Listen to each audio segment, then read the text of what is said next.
Hello again! I am in the train today because I'm going to visit Amsterdam for the day and I want to buy some fabrics for the bedroom I'm working on and visit a museum. And I won't be showing you the fabrics this time, that will be for another vlog, but I will show you the museum I went to. The museum is called the Grachtenmuseum or the Canal Museum, and it's about the history of Amsterdam and its canals, how the houses were built, why the canals are there, etc. And they have a doll's house, and I knew about the doll's house because they called me when they were building it for some information. But I've never been to see it, and so that's what I'll be doing today, and I'll show you.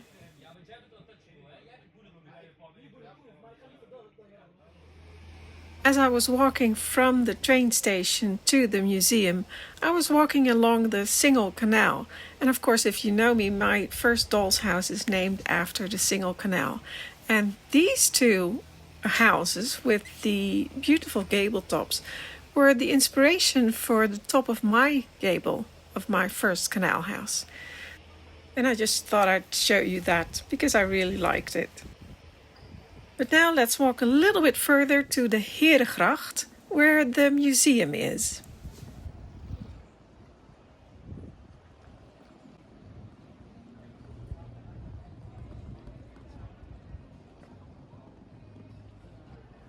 And here it is. They're flying the flag of Amsterdam with the 3 white Andreas crosses. And this is the entrance to the museum. Inside the museum, you can get a good impression of what canal houses looked like and still look like today. Although I must say there are better examples of canal houses which can be visited as well. Here in the front room, next to the entrance, you look out onto the canal, the Herengracht.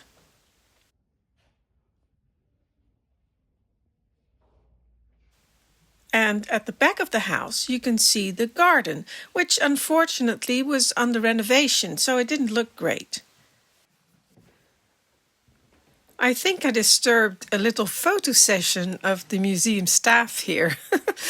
But it is a lovely room with painted landscape wall hangings and again a view of the garden. And there are always curious museum visitors. I don't know what she saw behind that door. I would never do that myself. But let's go see the doll's house. And before we reached the doll's house, there was this room where they talked about the construction of the canal house. And it had some simple but fun 12-scale models to represent that.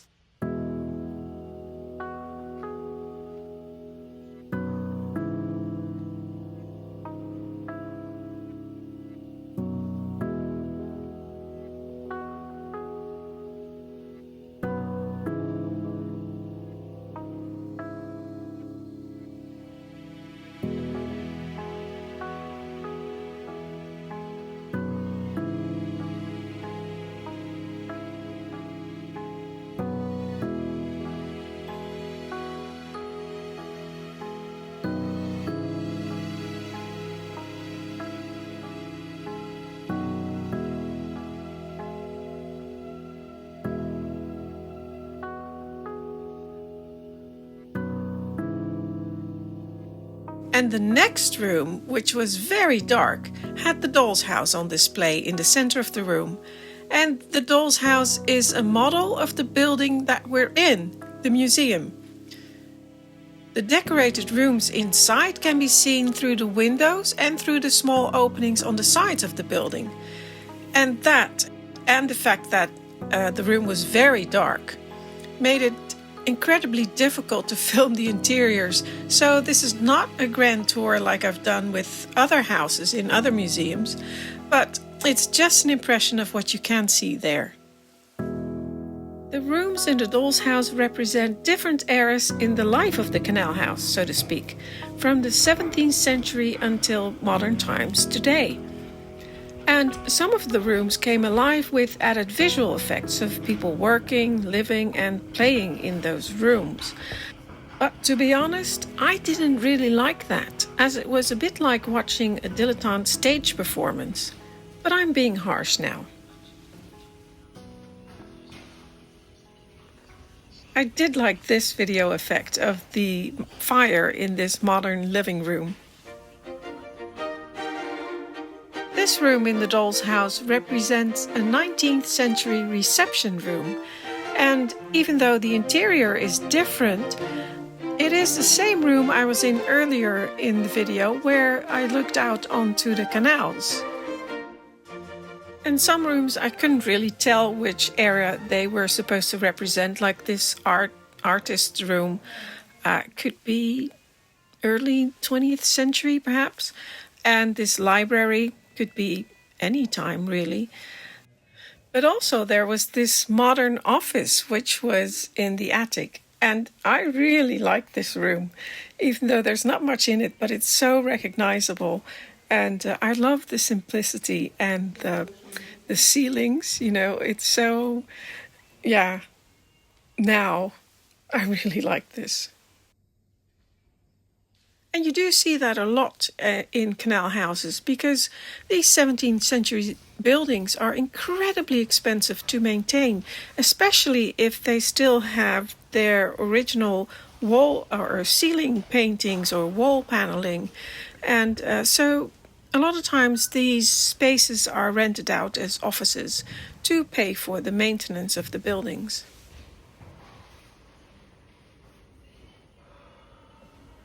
At the back of the house, looking out onto the garden, was this, what I'm guessing is late 80s or early 90s couture shop.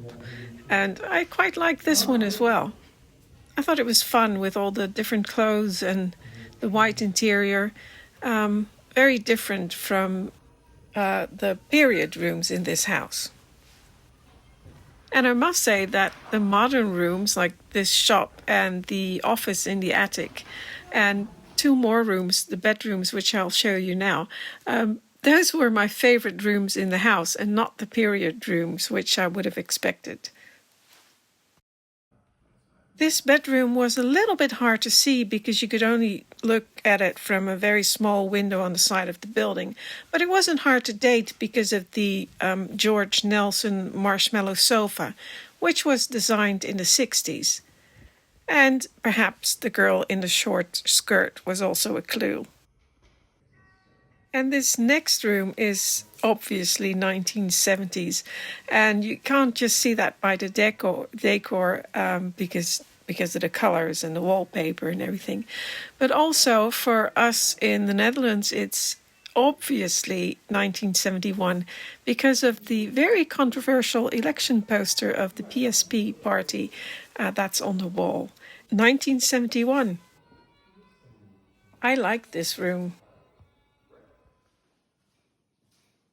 And the last room of this doll's house I'll be showing you is this room, which is also in the back, looking out onto the garden. And it's the room where you saw the museum visitor open the door, where she wasn't supposed to.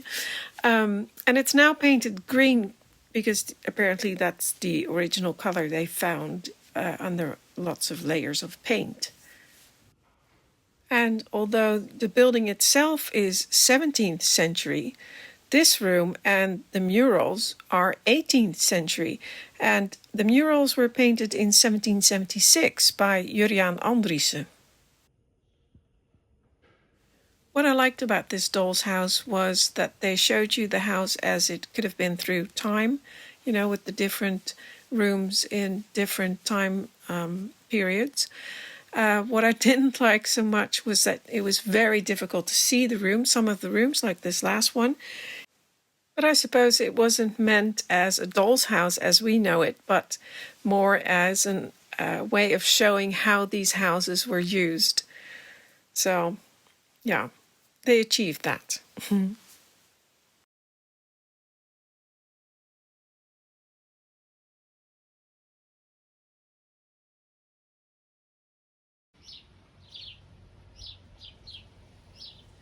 If you're a gardener or have a garden like I do, The Kensington Dolls House Festival really is coming at the wrong time of the year, because the week I was away, the garden absolutely shot up. I mean, it just grew so much and everything just went into flower. And I missed most of the lilac flowering. And I just cut off one of the wild shoots of the lilac. And the fragrance is absolutely amazing. Just fantastic. But it will be nice in this little vase I got from one of the antiques fairs. And the antique fair, put that in there, is called Adams Fair. Adams at the Royal Horticultural Hall. And there's still a couple there this year. May 15th, June 12th, July 3rd, 11th of September, 9th of October, 6th of November, and 4th of December. And it's absolutely worth a visit. And that's where I got this little vase and this one, which I showed you before, and also the silver mirror. So absolutely worth a visit. But what I wanted to show you is my little notebook on my purchases.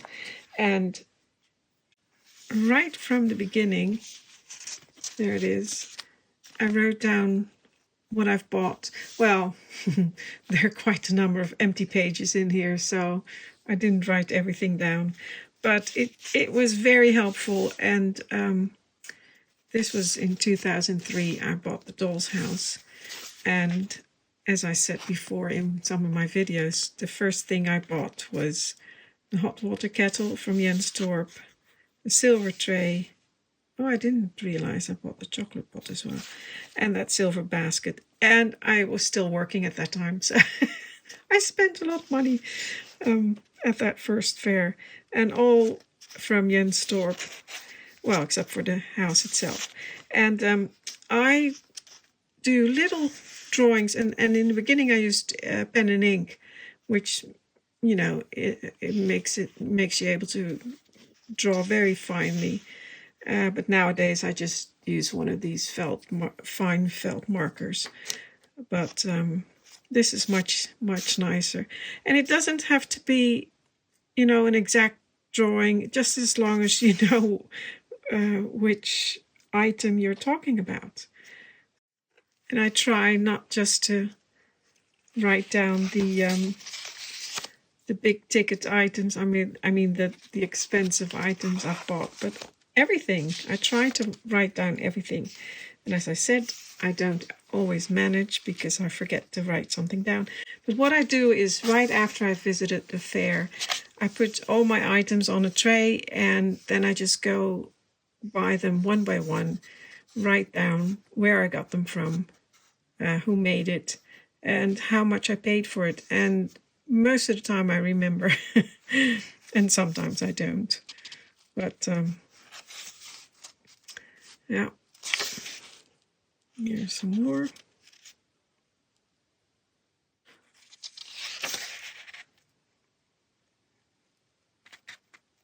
And here again, a couple of items. I can't remember what I paid for it. I should know, and I just don't.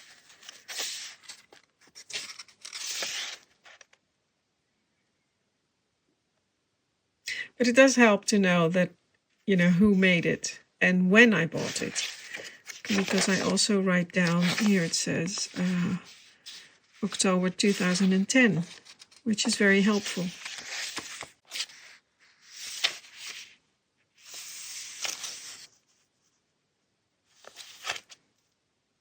And like I said, it doesn't have to be a perfect drawing. Sometimes it's just a suggestion of what it is or the shape. Something I don't often buy. 2 little dolls, but I do like those. And, well, you know, so that's what I do. And this book is almost full.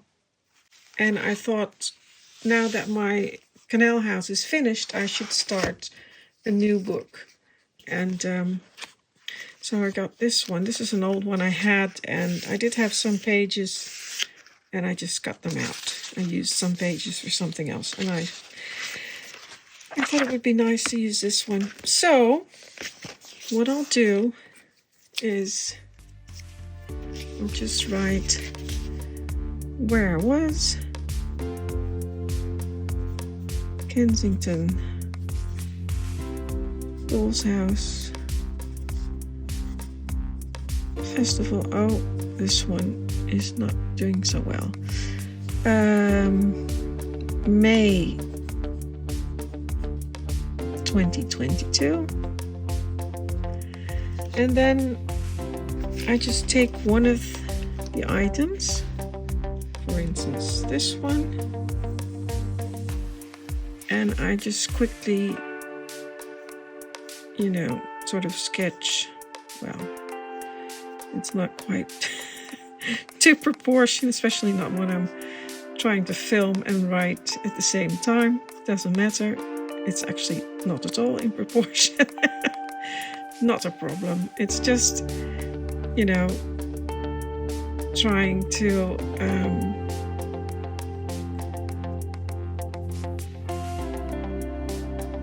draw something that when you look at it, you kind of understand what it is, because I'll also write down what it is. And then maybe just bird in there. Well, doesn't matter. So that's approximately what I do. And then I write down who made it. This was Veronique Brooks. Doesn't have a price on it. Birdcage.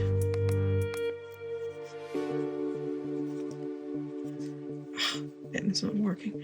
And often I write down what material it is, and if it's silver, I write down it's silver. If it's, a special material, I'll write that down. And then I'll write down the price. Now, I can't remember what I paid for this exactly, so I'll have to fill that out later. It wasn't too expensive. And, little,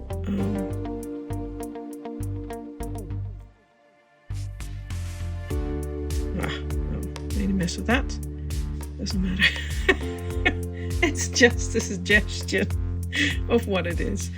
And, it's not important. But if you look at that, it's pretty clear that that's what it is. So there we go.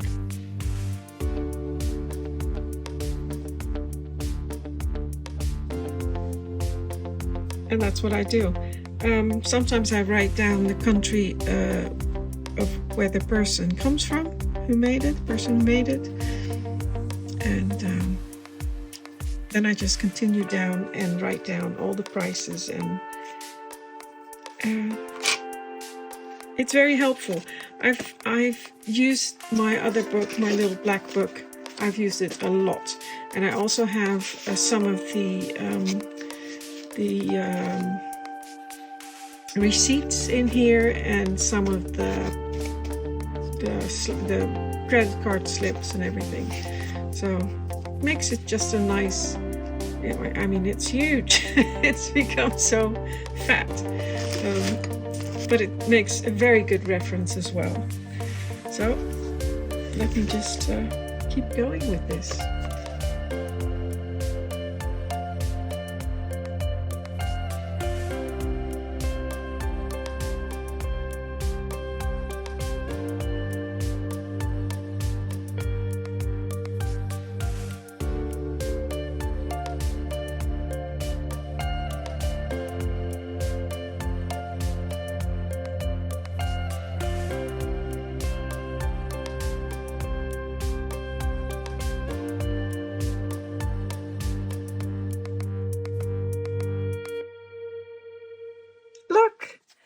parcel came in the mail. And if I had any doubts as to where it came from, this lovely ribbon with the colors of the Ukrainian flag are telling me that this is from Yevgenia Kudryavtseva. I'm sorry, I probably butchered that name. It's a difficult name for us. It is from Floral Decor Mini, and she is from Ukraine. And if you followed her on Instagram or other social media, you probably know that she was on vacation when Russia invaded Ukraine. And she and her daughter had to find a way. They couldn't go home. And she ended up in the Netherlands, actually.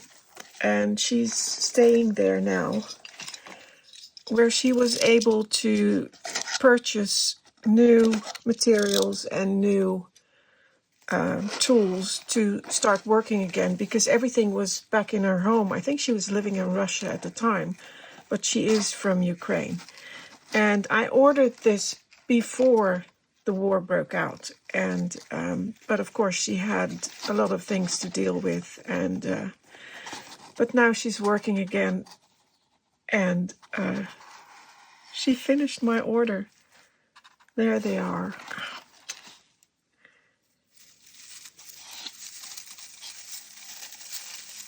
And I'm so happy for her that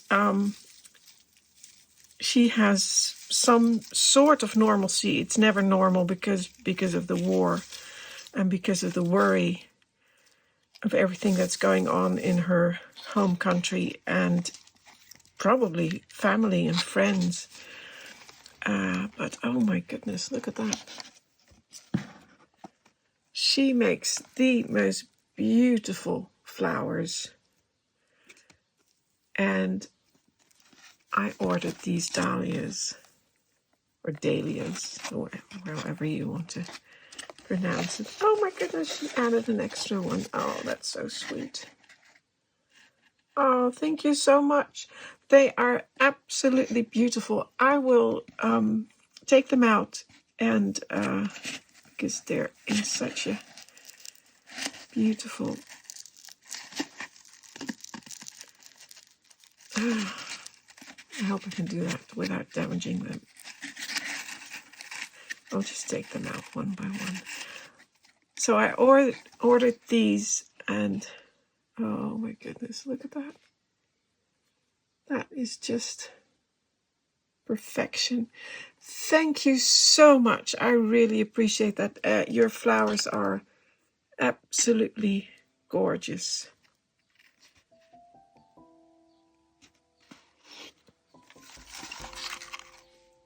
Oh, I just can't get over that.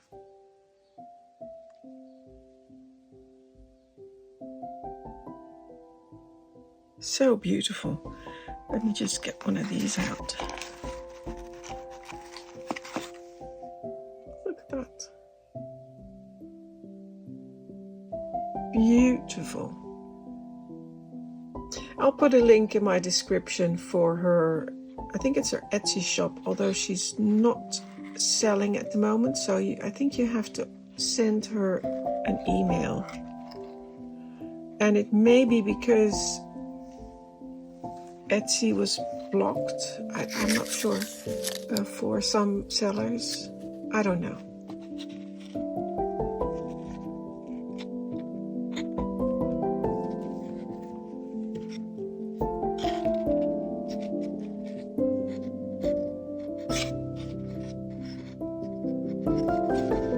Let me just quickly show that close up.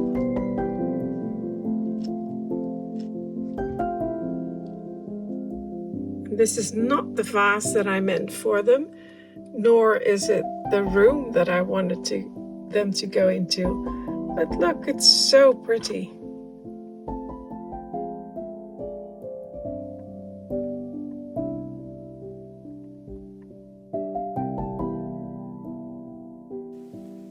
Until next time!